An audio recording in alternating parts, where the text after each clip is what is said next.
কখনো কি রাত কেটে ভোরের আলো এসে আমাকে জড়াবে, কখনো কি মনেতে লুকানো কথাগুলো সে শুনতে পাবে।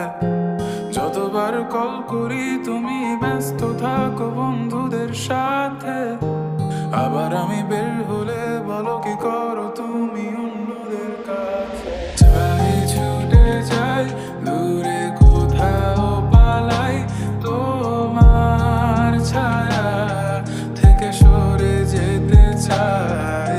আর আমার কারণে যদি পেয়ে থাকো ব্যথা, মনে রেখো তুমিও দিয়েছিলে